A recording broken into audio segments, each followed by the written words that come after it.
Parece que os nigerianos estão entendendo que o governo só pode te dar o que ele já tirou de você. Esse é o Visão Libertária, sua fonte de informações descentralizadas e distribuídas. Uma série de saques em prédios públicos e armazéns de alimentos foram observados naquele lugar que os estatistas gostam de chamar de Nigéria. Os problemas dentro do território nacional já são agonizantes em várias áreas e a insatisfação é inevitável. 2 semanas antes, uma onda de protestos contra a violência policial explodiu por todo o país, levando mais de 10 mil pessoas só na capital, Lagos, a tomarem as vias da cidade. Os manifestantes saíram às ruas para protestar contra a conduta abusiva do chamado Esquadrão Especial Anti-Roubo, SARS na sigla em inglês, uma unidade da força policial criada em 1992 visando combater casos de roubo e crimes violentos e que hoje é acusada justamente de extorsão, tortura, chantagem e assassinato de pessoas inocentes. Realmente parece que qualquer continente encontramos exemplos que demonstram a truculência que o braço armado do governo possui, usando justamente a lei, entre aspas, para legitimar essas ações. O estopim da revolta se iniciou após 2 agentes da SARS retirarem 2 homens de um hotel que estavam hospedados na capital Lagos e atirar em um deles. O que se sucedeu foi uma onda de relatos semelhantes de pessoas distribuídas por todo o território nigeriano, o que fez com que milhares ocupassem as ruas do país nos dias seguintes. Celebridades do mundo todo até mesmo compartilharam a hashtag #EndSARS em apoio ao movimento. Entre elas, Kanye West, o cantor nigeriano Wizkid e o jogador de futebol inglês Marcus Rashford.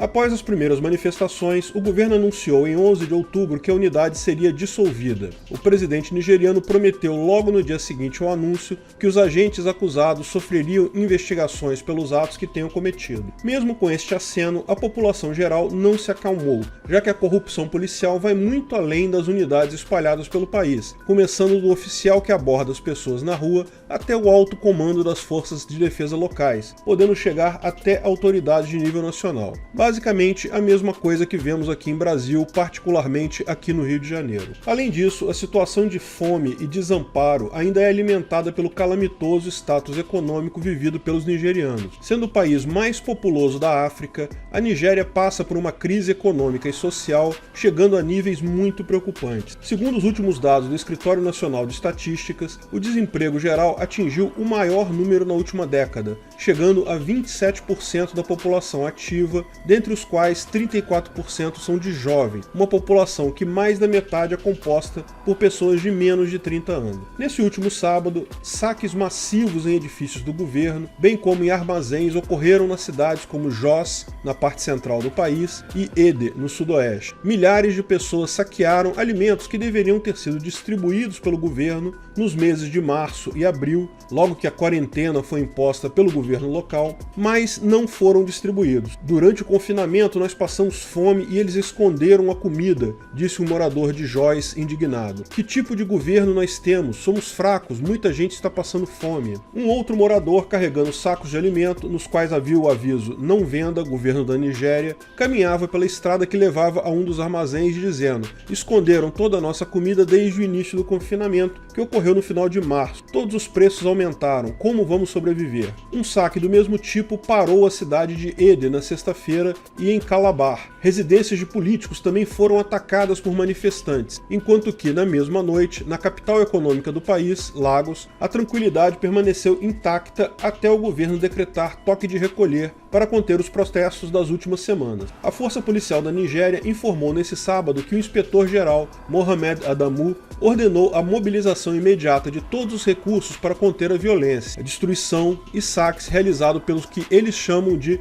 criminosos disfarçados de manifestantes. O interessante é que se fosse uma manifestação com as mesmas pessoas em prol do governo, eles seriam considerados atos democráticos, como muitos analistas internacionais constantemente dizem na mídia tradicional. O país africano, que é o maior produtor de petróleo do continente, também sofre aquela velha história de apostar totalmente em uma única fonte de geração de riqueza, no economia que impõe barreiras diretas e indiretas ao empreendedorismo. Nos últimos 10 anos, a indústria de petróleo chegou a responder por 80% das receitas do Estado nigeriano. Porém, no último ano, essa porcentagem caiu para 50% apenas. E a previsão para o período pós-pandemia é de um decréscimo de cerca de mais de 80% da receita atual, algo muito parecido ao que ocorreu na Venezuela. A população das áreas mais populosas sofre igualmente com o resultado da inteligentíssima filosofia de confiar ao governo os cuidados com o meio ambiente, algo que ainda enche os olhos de muitos jovens que seguem a agenda do ambientalismo mainstream. Em 50 anos, o derramamento de óleo e derivados produzidos mesmo com a eficiente fiscalização do Estado foi capaz de poluir uma região de 70 mil km² de pântanos, riachos, florestas nativas em áreas de mangue no sudoeste da Nigéria.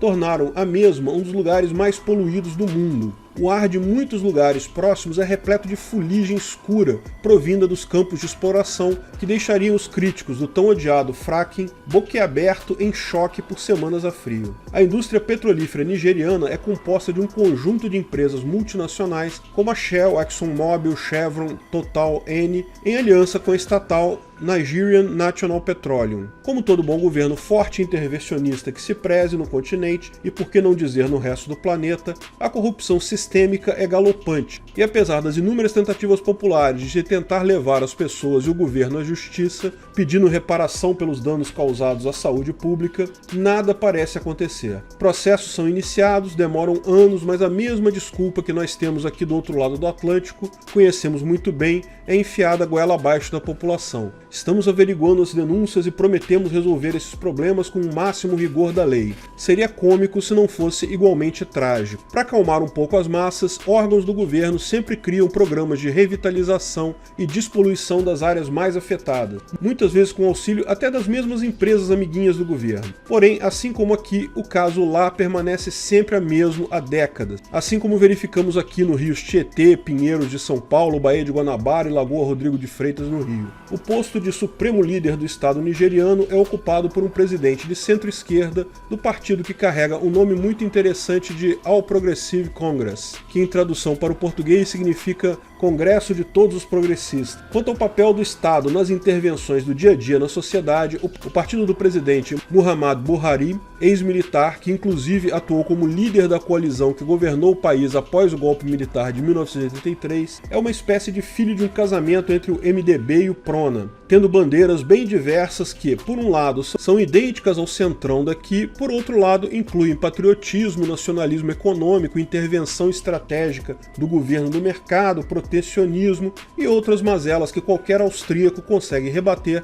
com uma simples argumentação de uma frase. É visível que um Estado tão onipresente esquece a receita básica para atingir o mínimo de desenvolvimento econômico, mesmo tendo tanta quantidade de recursos naturais a seu dispor. Nada de liberar a diversificação da economia, nada de facilitar o empreendedorismo e permitir que o mercado formado pelos indivíduos construa um horizonte mais promissor para si. O que traz riqueza a uma sociedade é comércio, é troca de mercadoria por dinheiro, não é tesouro, não é nada que seja tirado do solo. Comércio é o que gera riqueza. A visão libertária sobre mais essa desgraça num continente já tão destruído pelo dirigismo e socialismo estatal é tão óbvia após todos os fatos expostos aqui que não precisamos repetir nenhuma frase clichê já dita em outros vídeos. Tampouco tentar demonstrar que, quanto mais Estado, mais corrupção, mais pobreza, mais fome, mais caos social, mais autoritarismo, menos liberdade. A obviedade é tão clara quanto a consequência de olhar diretamente para o sol num dia ensolarado. Desde o início dos protestos na Nigéria, estima-se que pelo menos 69 pessoas tenham morrido, a maioria civis. É algo infinitamente trágico. É a velha frase, é loucura querer resultados diferentes, fazendo tudo exatamente igual, atribuída já a diversas personalidades na história, mas traz uma reflexão muito pertinente para o momento em que vivemos. Não estamos nós exatamente fazendo o mesmo de sempre, esperando um resultado diferente, a cada vez que tentamos consertar os problemas do mundo usando a mesma ferramenta velha chamada de governo, mesmo enxergando que são indivíduos e interações livres que geram o progresso objetivo e o bem-estar que que usufruímos em sociedade. Tentativa e erro é a regra que a evolução pressupõe para que algo saia de um estado imperfeito para algo mais próximo da perfeição. Passamos milênios tentando usar essa mesma ideia baseada na autoridade de uns poucos sobre muitos, com diferentes definições, mas todas com graus mais ou menos carregados de coação. Todas as vezes, sem exceção, essas tentativas falharam. Quantas vezes mais é preciso falharmos para que realmente fique evidente que não são os atores o problema, mas o sistema no qual esses se apoiam que é falho? Por isso fica a dica, a ordem não nasce da coação. Na verdade, ela é concebida pela liberdade, a busca dela é mais importante do que a própria vida.